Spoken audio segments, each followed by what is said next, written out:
Hello and happy Monday, everybody. Here's what's coming up tonight on Now. Okay, nobody likes construction, right? I mean, it's always kind of like traffic and people in the way all the time, but there's one specific project that the Maine DOT worked on that has them up for a national award. We'll talk about that. Oh, plus Christina Rex has a special look at what happened 50 years ago in Mount Washington. Terrible train accident.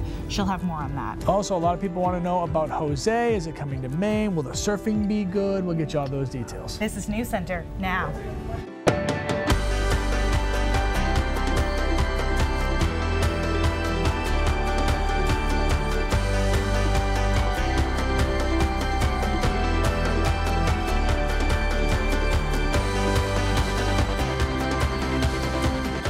I get on a train, I think about it.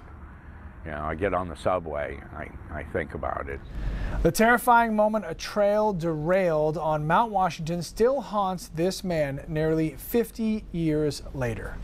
Plus, our streak of lovely weather is coming to an end. Fog rolled in this morning and a tropical storm is headed our way. Hello everyone, I'm Amanda Hill. And I'm Lee Goldberg. More about the Mount Washington crash anniversary in just a little bit. But first, we've been telling you about Jose now for almost a week. It's kind of making its way up the coast, but doesn't look like it's going to be a very big deal. Yeah, that's the good news. Other good news, Keith Carson is back from vacation. Come on. Thank you. Yeah, it's I'm not impressed by Jose, and that is a good thing for the rest of the state. This is Jose right now, and if you compare this to Irma, right, week and a half ago. Look at the structure of this, really elongated. There's almost no southeast side to it, a lot of dry air getting in it. So all this good news for us. The other good news is that the track will be to our south. I'll show you that in a second. Some of the outer bands of Jose are just lurking offshore over the Gulf of Maine. So it'll be more of a nuisance over the next couple of days. Not much sunshine tomorrow or Wednesday, and some periods of rain as Jose kind of churns to our south and east. Fog factor tonight, won't be a factor over the next few days as wind increases and we tend to not see fog as much when the air is mixed up. Here are the models for Jose. Take a look at this. They kind of curve back and then some of them kick back, some of them kick out to sea. The bottom line is it never makes it any farther north than the latitude of Cape Cod, Massachusetts. And that's a huge deal for us because, as you know, for storms to do any damage for Maine, they have to get into the Gulf of Maine, and they will not do that. That being said, guys, this is a marine event the whole way, so beach erosion and some big waves. We'll talk about that. Waves could get up to 15 feet, though, by Wednesday afternoon. So if you're on a boat, it's going to be a problem. All right, Keith, thank you very much. Surfers will like the high waves, though.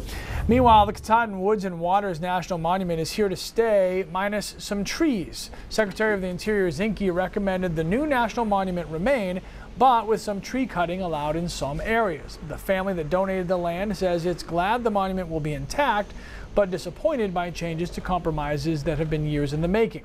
Meanwhile, Zinke's boss had a busy morning in New York. Yet in recent years, the United Nations has not reached its full potential because of bureaucracy and mismanagement. While the United Nations on a regular budget has increased by 140% and its staff has more than doubled since 2000, we are not seeing the results in line with this investment. You got more money, but are not getting enough done. That was President Trump's message today before the United Nations. Following through on a campaign promise to take a hard look at the international governing body, the president asked the assembly to pursue tough reforms and cut through the red tape. He also doubled down on his stance on North Korea, saying the assembly knows exactly how he feels about the need for action. Now, looking at what you had to say, Jeremy thinks the president is right about the United Nations. He says the UN sucks money from U.S. taxpayers, then uses our money to undermine us at every turn. Susan says she's just glad the president stuck to the script and is thankful that the president did not say what came off the top of his head. All right. Nobody likes construction, even when it's necessary. Traffic, detours that can tend to make people a little less than happy. Yeah, well, there is this one project in particular. It's gotten a lot of local praise and some national attention for the Maine Department of Transportation. For 2 years, the stretch of road on Route 1 between the Yorktown line and the Ogunquit-Wellstown line was under construction. Now, during that span, the DOT reconstructed 2 miles of roadway, did 6.5 miles worth of drainage work, and 2.6 miles of brick and paved sidewalks. The project was on time and on budget, which left most people in the town extremely satisfied. I think it hit all those points. I think we definitely were done on time, and I think generally it came out looking the way people expected it. We had the really good artist renditions at the beginning of what the street, the sidewalks, the plantings, all the new lampposts, the trees, and I think DOT hit all of them.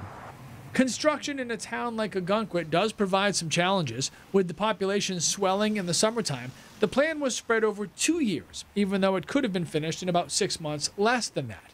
No work was done between mid-June and Labor Day to accommodate the influx of visitors. This is definitely a tourist town with a lot of traffic. It goes from 25,000, 30,000 people in the summertime down to 3,000 full-time residents in the wintertime. So that's a huge difference when it comes to shifts in traffic, whether it's pedestrian, bikes, or vehicles. And here, going through the center of town, it's just a very complicated and congested part of the structure. So I think DOT paid a lot of attention up front with planning, coordinating. By limiting construction during the summer months, that made an enormous difference to the impact to the businesses and the visitors and the residents as well. And Ted Talbot is here now with the Maine DOT to talk about something kind of cool for this project in particular. Thanks for your time, sir. Hey, good to be here, Lee. Okay, so tell me about this national competition and how, first of all, this project got chosen as an entry for this. Yeah, well, a panel of judges through the organization called AASHTO, the American Association of State Transportation Officials. Each state across the nation enters some sort of transportation project, and out of all of the 50, we made the top 12. What we want to do is get people to vote online for this project that is Route 1 in Ogunquit. It came out great, and a lot of participation between ourselves and the town itself, and we're quite proud of the project.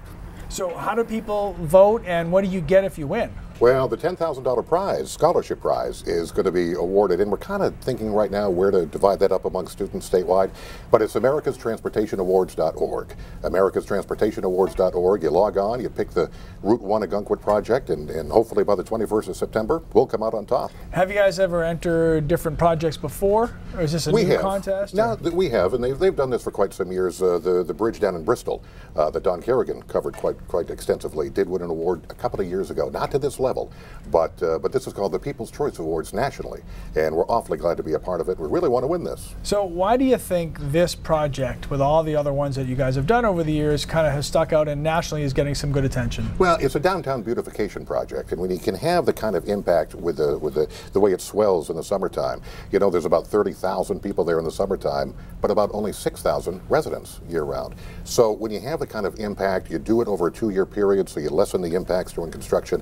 But the pedestrian safety, the vehicular safety, and even bicycles, everybody kind of came together and worked with the businesses, and we're really proud of this one project. All right, give me the website so people can vote one more time. americastransportationawards.org. All right, Amanda, you got that? Go vote. All right, still to come on Now. And to my wife. They cut me off before I got to thank my wife, man. Fans outraged after a This Is Us star's historic win is blemished by an abrupt ending at the Emmys. And for those of you who may have over-embellished your accomplishments, experts say they can spot a lie on a resume. Find out how to make your application stand out when we come back. Ever lied on a resume? There's a good chance a potential employer knew you stretched the truth. A recent study by CareerBuilder found 75% of human resource managers have caught a lie on a resume. And here's some more job search advice. 39% of them said they spend less than a minute initially looking at a resume. HR managers are typically the gatekeepers, and if they're not impressed, your resume will not go very far. So be sure you make those few seconds count, but tell the truth. Good advice. All right, big screen and small screen stars collided at last night's Emmy Awards. Movie actors who moved to television for limited engagements were some of the big winners. Big Little Lies, The Handmaid's Tale, and Veep topped the charts. And as usual with these award shows, President Trump took some punches from the likes of Alec Baldwin and Stephen Colbert. But one of the most talked about incidents of the night came after a This Is Us star was unable to finish his own acceptance speech. Sterling K. Brown won Outstanding Lead Actor in a Drama Series, the first African American to win that category in almost 2 decades. But only a few moments into his speech, the music started playing and his mic was cut off. His co-stars were not amused. What a night, says Mandy Moore. The cast is so proud of Sterling, but we wished we could hear the entire speech. One Twitter user pointed out that Nicole Kidman, who won Best Lead Actress, spoke for much longer, mostly about domestic violence. Backstage, Sterling was invited to finish his speech. And to my wife.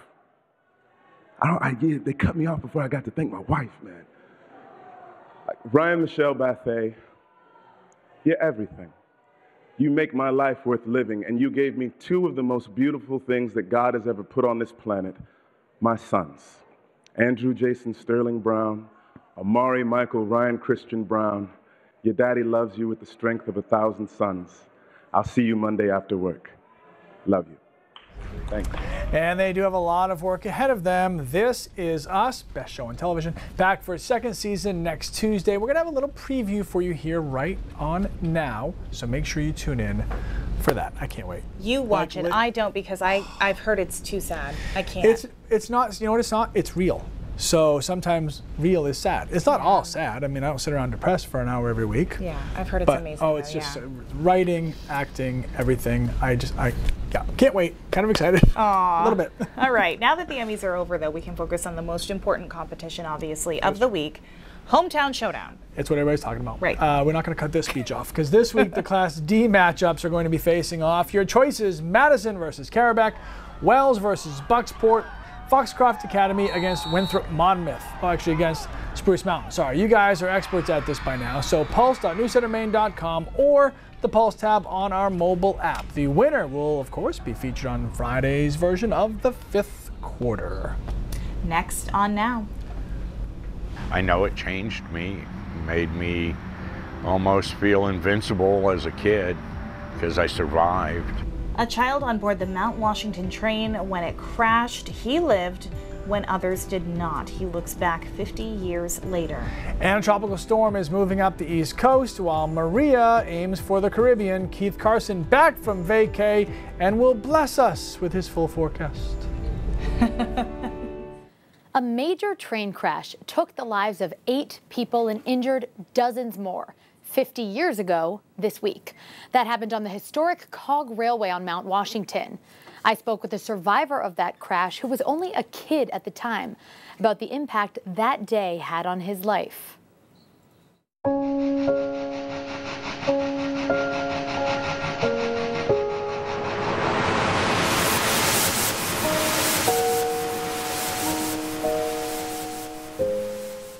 My name is Bertrand Isidore Croteau, and my age is 56. It was September 17th, 1967. I was 6 years old.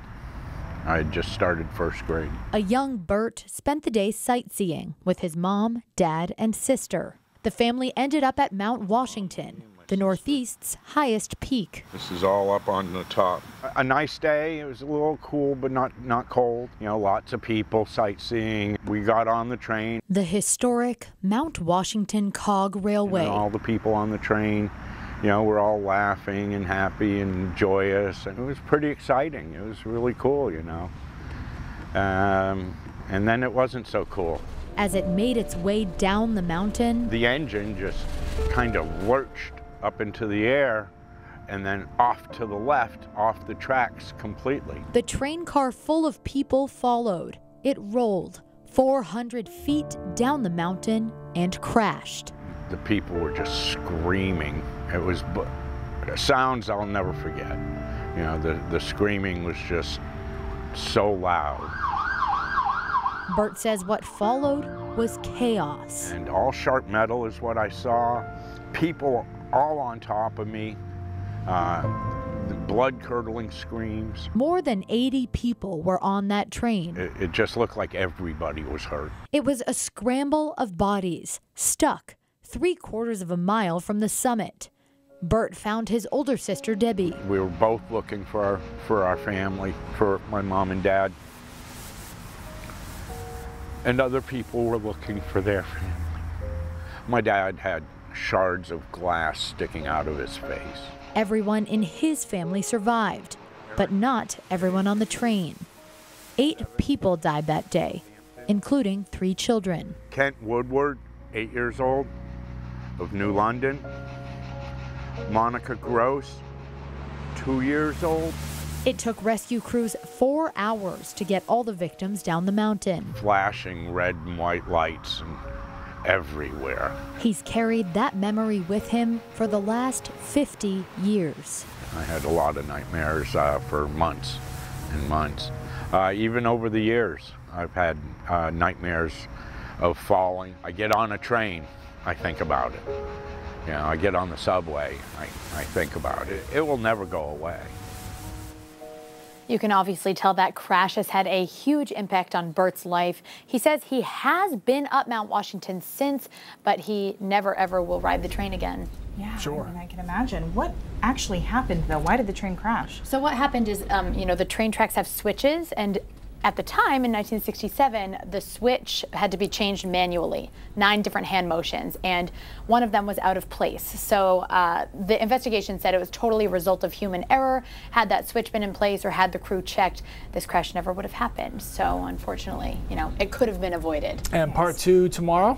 Part 2 tomorrow at 5. Part 2, we're going to be talking about what's changed in 50 years? How's the COG different? It has new owners. I rode up the mountain with the owners. So kind of, you know, the technology change on the anniversary of this crash. All right, Carix, thank you very much. All right, so if you go to the top of Mount Washington, it might be a little bit foggy. Keith's going to give us some foggy forecast. Yeah, a little chilly up there, too. I spent a week up there one time. It's pretty interesting. All-time high temperature, 72, warmest it's ever been on the top of Mount Washington. Anyhow, we have quite a bit of fog along the coastline returning. It's been that way for the past couple of days, coming back and forth. And tonight, it will be in full effect along the coastline again. The thing that's going to change, though, and mix up the air, of course, is Jose. This is a look at Jose right now.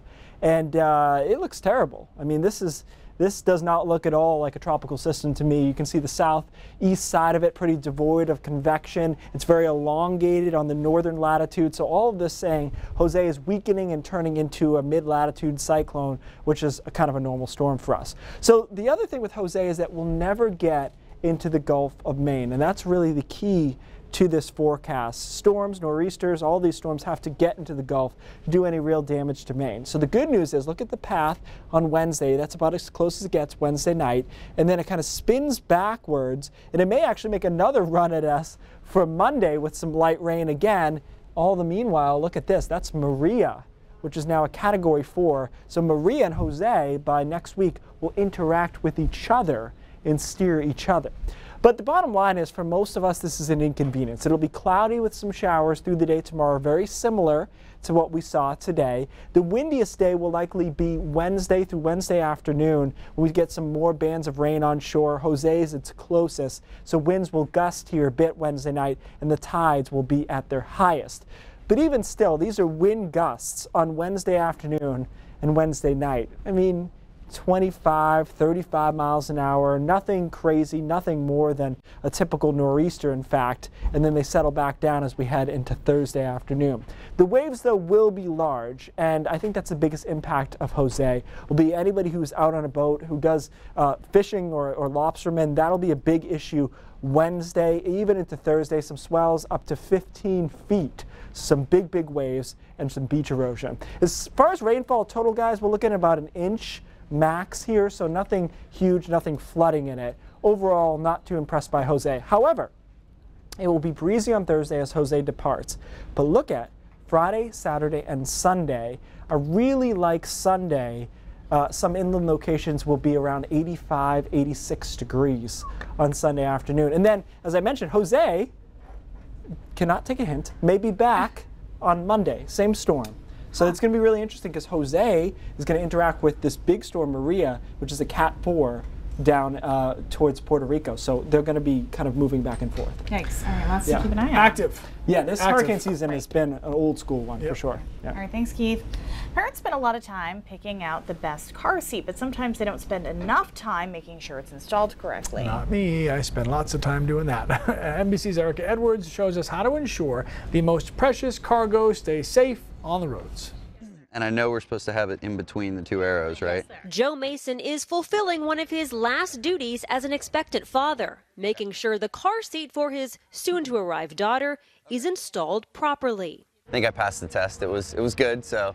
He's come to Britax headquarters in Fort Mill, South Carolina. They're experts in both manufacturing car seats as well as ensuring that when the products leave the assembly line, moms and dads know how to use them correctly. They are retracted, so you're good on that. The lessons and support are critical. Parents make mistakes with 3 out of 4 car seats. Whether it's inappropriate for the child's age, weight, height, it's used in the wrong direction, it's not installed properly. We had to stop driving past the scene of the accident every day. Jennifer Puckett sees the importance of a proper car seat fit in her son's sweet smile.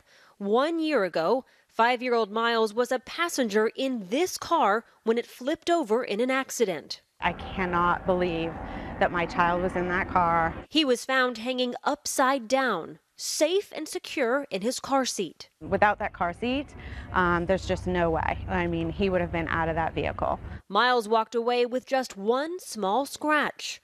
Proof proper installation can be a lifesaver. Erica Edwards, NBC News.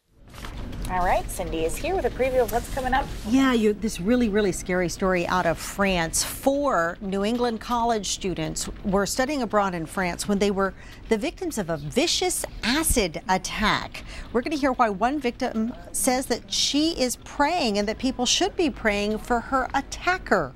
Also ahead.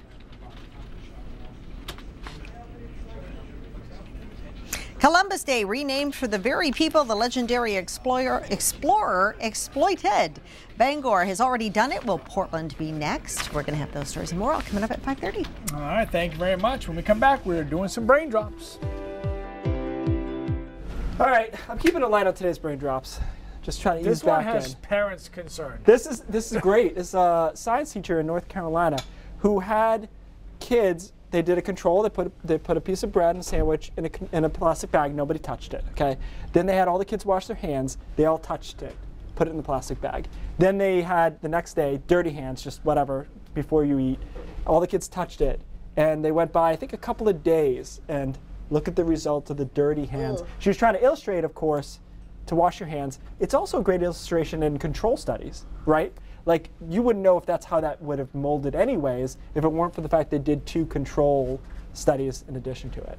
That's really interesting. Really quickly, you've probably seen them fast food ones where their food doesn't mold and everyone thinks it's because of the preservatives. Although some fast food does have preservatives, it's actually not that. It's because the beef patties are so thin that they dehydrate, and without moisture, mold cannot grow. So it's not a factor. If you make a beef patty at home that's that thin, the same thing will happen. Okay, so if I find a burger in the bottom of my car and it's been a couple weeks, I can still eat it? Yeah, yes, I think that's what I'm telling you. Good lesson. Listen, good news for Todd Good McGuire. lesson. 5:30 starts now.